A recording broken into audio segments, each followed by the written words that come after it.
여러분 지금 기쁘십니까? 우리 장로님 기쁘세요? 예. 우리 성가대 기쁘십니까? 예. 왜 기쁘십니까? 제가 정확히 아는지는 모르지만 요즘에 축구 좋아하시는 분들은 분데스리가 축구가 시작이 돼서 보니까 굉장하더라고요. 우리가 운동 경기에서 내가 응원하는 팀이 이기면 기쁘잖아요. 그런 마음의 상태를 기쁘다 그러는 거예요. 그런데 내가 응원하는 팀이 이기는 것도 기쁜데 진짜 선수들은 얼마나 기쁠까요? 그렇죠? 근데 이 경기 중에서도 큰 경기에서 승리할수록 더 큰 기쁨이 있는 거지요. 축구 경기 한 번 이겨도 그렇게 기쁜데 인생 경기에서 한 번 이기면 얼마나 그 기쁨이 클까요? 그렇죠? 우리는 인생의 경기에서 이겨야, 그리고 그로 인하여 얻는 그 기쁨, 그것이 참 큰 기쁨이죠. 이 기쁨을 우리가 말할 때 이런 상황도 있어요. 내가 빚을 많이 졌는데 그 열심히 돈을 벌고 또 비즈니스 잘 되고 또 해서 그 빚을 갚게 됐어요. 여러분 빚 졌다가 빚을 다 갚은 그런 날을 경험해 보신 적 있습니까? 그런 사람, 빚 져본 사람만 아는 거예요. 빚 져봤다가 갚은 사람만 그날이 얼마나 기쁜지. 그 빚에 휘둘려 있어서 어딜 가도 돈 달라고 하는 까봐 이제 못 가고, 그러다가 빚을 다 갚고 나면 이제 완전한 평화를 얻게 되지요. 그 빚을 다 갚은 기쁨 있어요. 또 여러분, 우리가 어떤 질병으로 인해서 고생을 하게 되는데, 근데 잘 치유해서 이제 그 질병에서 다 치유를 받아 회복이 됩니다. 그럼 또 기쁘지요. 여러분 병원에 입원해서 내가 이 병원을 살아서 나갈 수 있을까 이러다가 완전히 회복돼서 퇴원할 때 그런 기쁨 경험해 보신 분들 계세요? 혹시 계실는지 모르겠어요. 참 기쁜 거지요. 내가 이제 다시 새 인생을 살게 되었다. 근데 그보다도 더 기쁜 것은 죽음에서 승리하는 거지요. 그렇죠? 그래서 이 제일 환희, 기쁨을 누리는 중에 이 전쟁의 승리가 그렇게 승리한 자에게는 기쁨이 된대요. 무슨 운동 경기뿐만이 아니라 이 전쟁에서 승리하고 돌아올 때 그 기쁨은 이루 말할 수 없답니다.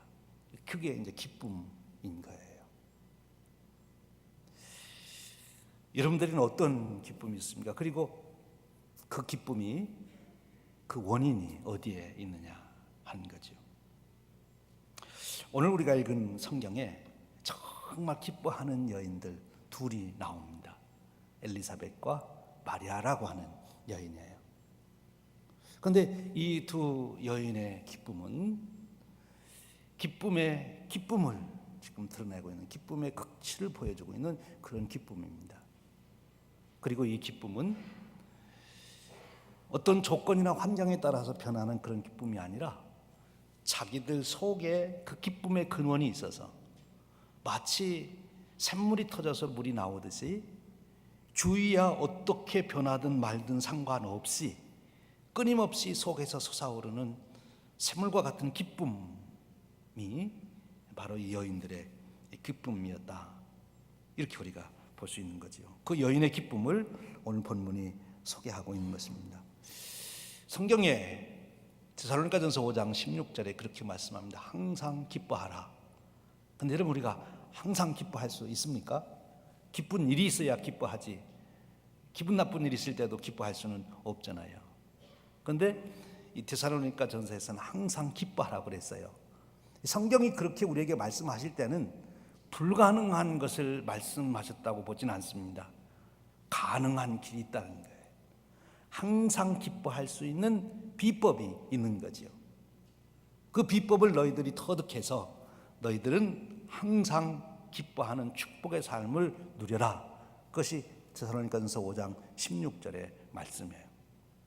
여러분들에게는 바로 그 기쁨의 근원, 항상 기뻐할 수 있는, 여러분 속으로부터 아주 기쁨이 솟아올라오는 그런 기쁨의 근원을 가지고 계십니까?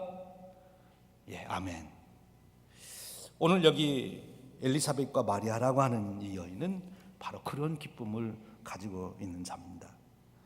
이 두 여인에게 일어난 사건은 임신한 사건이에요. 엘리사벳도 임신을 했고 마리아도 임신을 했어요. 그런데 조금 더 이 이야기를 잘 살펴보면 엘리사벳은 그래도 임신한 것으로 기뻐할 수 있는데 마리아는 그렇지 않을 수도 있다는 거예요. 엘리사벳은 나이가 들었습니다. 결혼해서부터 계속 아이 갖기를 소원했어요. 한두 해 지나면서 좀 생기겠지는 생기질 않습니다. 특별히 제사장의 집입니다. 구약 성경의 근거로 볼 때 제사장이 아이를 못 갖게 된다, 뭐가 문제가 있지 않는가, 그런 생각을 가질 수 있는 상황입니다. 그래서 성경에 보면 사가랴가 제사장 직무를 하기 위해서 성전에 들어갔을 때 천사가 와서 내 간구하는 기도를 하나님 들으셨다 말할 때 그 기도, 사가랴가 어떤 기도를 들었냐 하는 그 기도의 용어가 특별해요. 그냥 보통 기도하는 그런 기도가 아니라 아주 집중해서 기도하는 그 기도를 말하고 있는 거죠. 그 기도를 하나님 들으셨다. 그러니까 이 사가랴하고 엘리사벳이 아들을 얻기 위해서 몹시 기도했던 것 같아요. 그래서 얻은 아들이니까, 아직 아들인지는 모르지만 그래서 태중에 임신을 했으니까 기뻐할 수밖에 없죠, 엘리사벳은. 그런데 또 한 사람 마리아는 그렇지 않은 거예요. 마리아는 지금 성서학자들에 의하면 한 13살 정도의 소녀입니다. 그런데 정혼을 했어요. 아직 결혼을 안 한 거지요. 그런데 하루 저녁에 천사가 나타나더니 은혜를 입은 자요, 거기까지는 참 좋았어요. 천사가 나타난 것도 좋았고 은혜를 입은 자요 하는 것도 좋았는데 그 다음 주어지는 말씀이 청천벽력과 같은 말씀이에요. 내가 임신했다 그러는 거예요. 이 일로 인하여 우리 성경 번역에는 마리아가 놀랐다, 어떻게 이렇게 놀라운 소식을 전합니까? 그런데 그 원어의 의미를 보면 혼돈 가운데 던져버렸다, 그런 뜻이에요. 그러니까 마리아가 그 소리를 듣는 순간 온 세상이 무너지는 것 같은 거죠. 그렇잖아요. 자기가 지금 처녀인데 임신을 했다는 거예요. 처녀가 임신하면 어떻게 됩니까? 동네 사람들에게 끌려나가 돌에 맞아 죽게 되는 거죠. 그런데 그 죽음도 그냥 죽음이 아니고 죄인으로서 죽는 거예요. 얼마나 수치스러운 죽음이에요. 그런데 그것도 자기가 진짜 잘못해서 죄를 지어서 그렇게 죽는다면 그것도 참 안 된 일이지만 죄를 짓지 않았어요, 자기는. 그런데 죄인으로서 누명을 쓰고 돌에 맞아 죽어야 된다면 이보다 더 원통하고 가슴 터질 일이 어디 있습니까? 지금 마리아는 그런 상황인 거예요. 그런데 기뻐할 수가 있습니까? 성경의 표현 그대로 아주 혼란 속에 내 동정이 처진 그런 상황이 마리아의 상황이에요. 그런데 오늘 성경 말씀은 이런 임신을 한 마리아도 엘리사벳과 함께 너무 기뻐하는 거예요. 왜 그랬느냐? 그 임신이 누구를 임신했느냐 한 거기에 따라서 달라지는 거예요. 그것을 깨닫고 자기가 아이를 갖게 됐는데 자기가 가진 아이는 성령이 잉태하게 하신 것이고 또 그 아이가 메시아라고 하는 것을 알게 된 거예요. 예수님. 지금 마리아의 인생 속에 예수님을 품게 된 것입니다. 그것이 지금 마리아로 하여금 기뻐할 수밖에 없는 그런 일을 만들어 놓은 거예요. 오늘 여기에 등장하는 엘리사벳도 마리아가 자기를 방문해 와서 지금 기뻐하는 거거든요. 원래 지금 마리아는 갈릴리 호수 옆에 있는 동네에서 살았고 지금 이 엘리사벳은 지중해가 아니라 그 사해바다 옆에 있는 유대 땅에서 살고 있으니까 이 마리아가 자기가 임신했다고 하는 천사의 소식을 듣고 그리고 엘리사벳도 임신했다, 가봐라 하는 소식을 듣고 지금 먼 길을 걸어왔어요. 손살같이 달려왔어요. 먼 길이지만 그게 지금 만나서 서로 대면하고 있는데, 그때 이 엘리사벳도 너무 기뻐하는 거예요. 엘리사벳은 지금 자기가 아이를 가진 것으로 인해도 너무 기뻤는데 마리아가 방문하는 것으로 인하여 너무 기뻐하는 거예요. 왜냐하면 마리아의 방문이 무슨 방문인지를 깨닫게 된 거예요. 마리아는 자기가 메시아를 임신했다고 하는 그 일을 깨닫고 지금 기뻐하는 것이고, 그리고 엘리사벳은 메시아를 임신한 마리아가 자기를 찾아왔다는 것이 너무 감격스러운 거예요. 그래서 엘리사벳의 태중에 있는 이제 세례 요한이 됩니다만 그 아기까지도 기뻐서 지금 뛰논다, 그렇게 말하고 있는 거지요. 그 기쁨을 말하고 있는 거예요. 이것은 무엇을 말씀합니까? 우리의 인생은 다 스토리가 있죠. 저와 여러분 모두가 인생에 이야기들이 있습니다. 근데 우리가 그 이야기를 나눌 때 그 이야기가 기쁨의 소식이 되어야 되는데, 우리의 이야기가 기쁨의 소식이 되려면 그 속에 무엇이 있어야 되는가 하면 예수님이 주제가 되어야 된다는 거죠. 이것이 오늘 놀라운 비밀이에요. 오늘 이 엘리사벳도 이 마리아도 그들의 임신이 단순한 임신이 아니고 그 속에 예수님이 주인공으로 등장했기 때문에 그들은 그 사건으로 인하여 말할 수 없는 기쁨, 최고의 기쁨을 얻게 된 것입니다. 여러분, 우리 인생 가운데 많은 일들이 있지만 그 모든 어떤 일이든지, 엘리사벳과 같이 내 소원대로 된 일이든지, 마리아처럼 청천벽력과 같은 그런 일이든지 상관이 없어요. 어떤 일이 일어나든지 상관이 없이 그 속에 예수 그리스도가 계시고 그 이야기의 주인공이 예수님이 될 때 그 이야기는 우리에게 기쁨을 더하는 놀라운 축복의 소식이 된다는 것입니다. 이 비밀이 있습니다. 오늘 여러분의 인생 이야기 속에 누군가와 여러분의 인생의 이야기를 나눌 때, 여러분이 살아온 이야기를 나누고 오늘 또 경험하는 이야기를 나눌 때 그 속에 아무리 화려한 것이 들어있어도 예수가 빠지면 그것은 지나가면 없어지는 거예요. 그런데 겉으로 보기에는 정말 청천벽력과 같은 그런 난감한 환난이라 할지라도 그 속에 예수가 들어있게 되면, 예수님이 그 속에서 주인공이 되는 이야기가 되면 그 이야기는 축복의 이야기예요. 그 이야기는 기쁨이 된다. 바로 이것은 무엇을 말씀합니까? 우리 인생 중에 예수님이 기쁨의 근원이 되신다. 기쁨의 근원이 되시는 예수님이 우리 인생의 스토리에 들어올 때, 오늘 마리아는 정말 예수님을 영접한다는 것을 육신적으로도 그런 경험했어요. 우리가 예수님을 영접한다, 예수님을 품는다 하는데 마리아는 아예 임신을 했으니까요.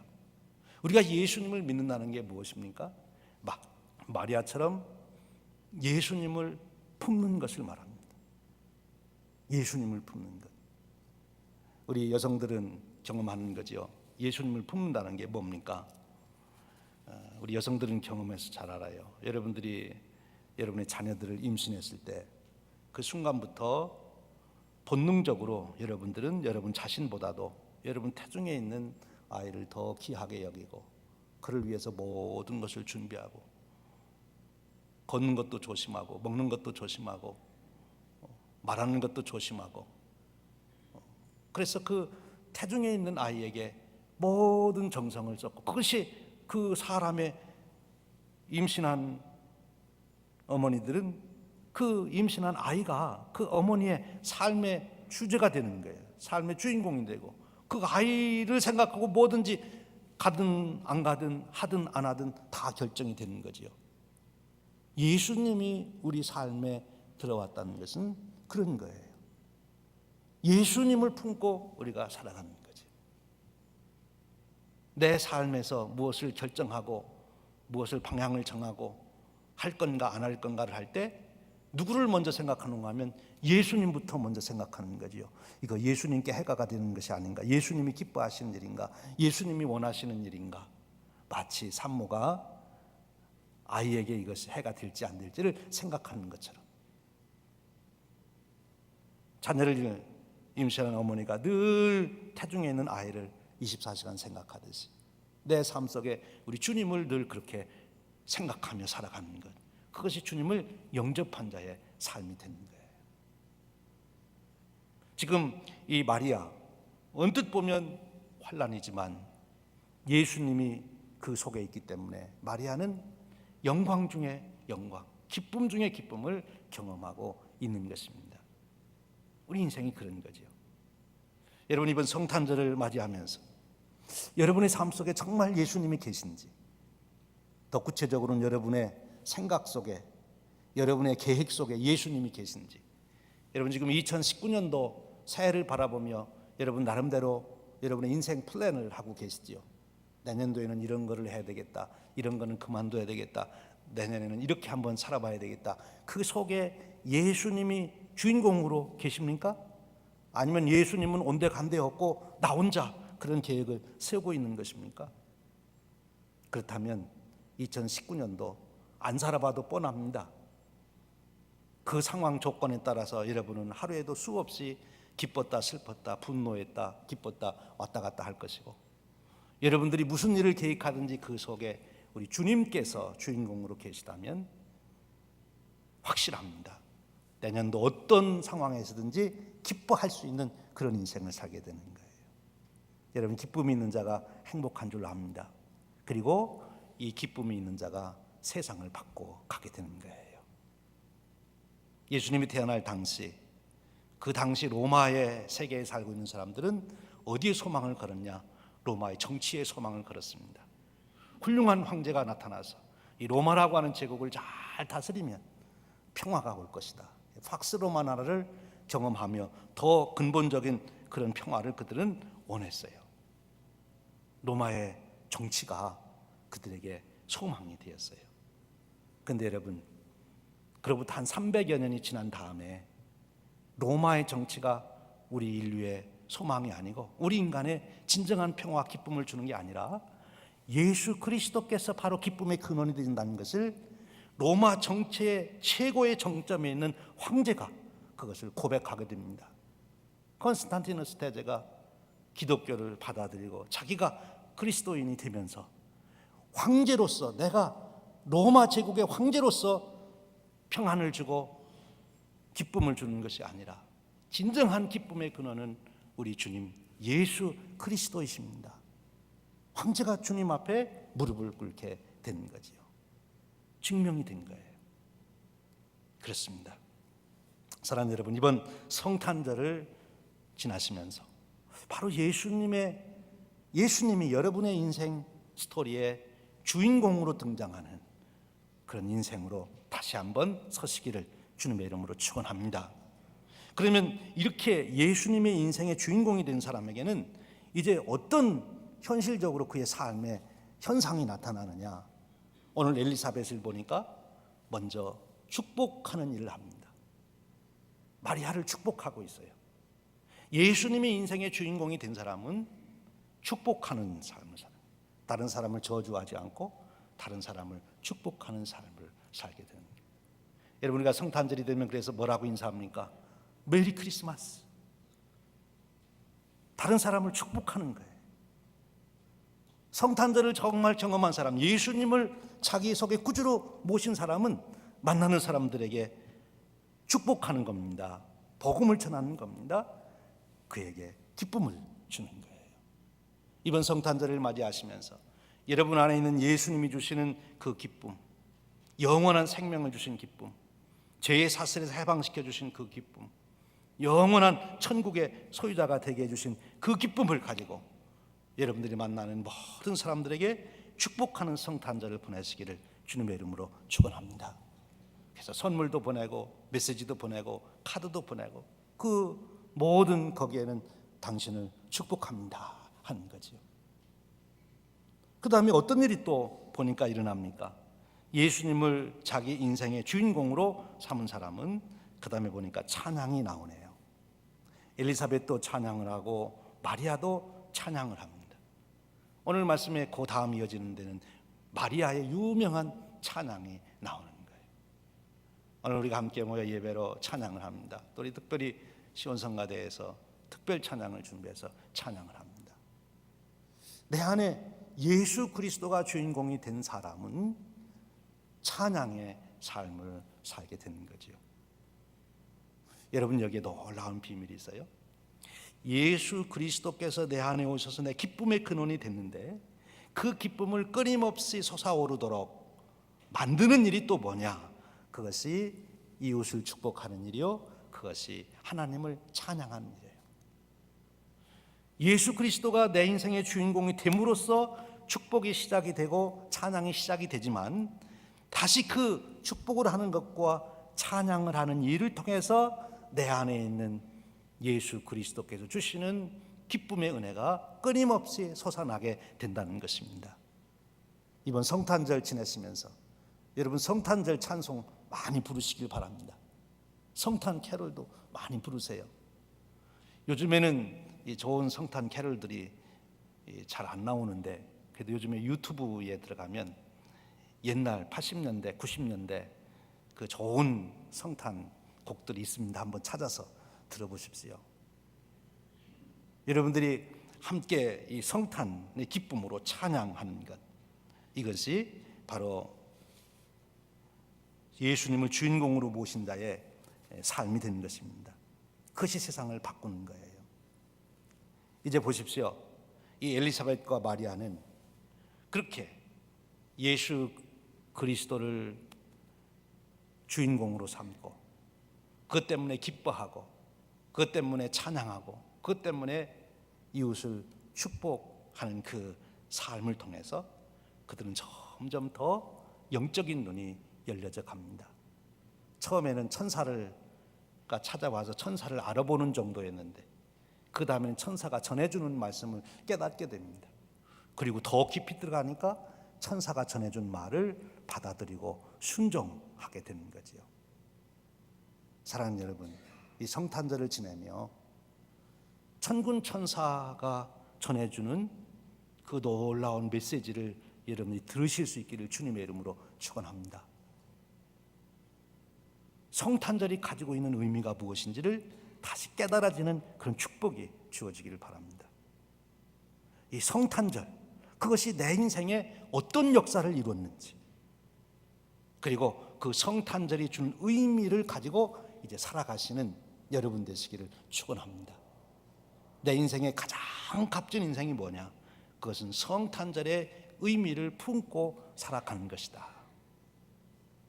주님께서 오셔서 나를 구원해 주신 그 기쁨 가지고 이제는 그 기쁨을 나만 누리는 것이 아니라 그 기쁨을 전하는 삶을 살게 되는 거지요.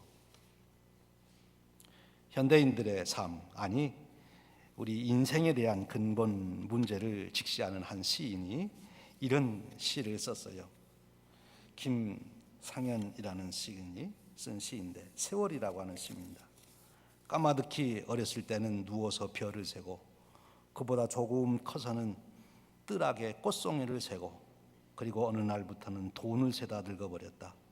가슴에 꽃이 시들고 꿈 잃어버린 지금은 그저 가난할 뿐이다. 그렇게 얘기했어요. 어렸을 적에는 하늘의 별을 보고 별을 품고 살아가는 부자가 됐습니다. 꿈이 있었습니다. 자랄 때 들에 꽃을 보며 꽃을 세는 가슴에 따뜻함과 아름다움이 있었어요.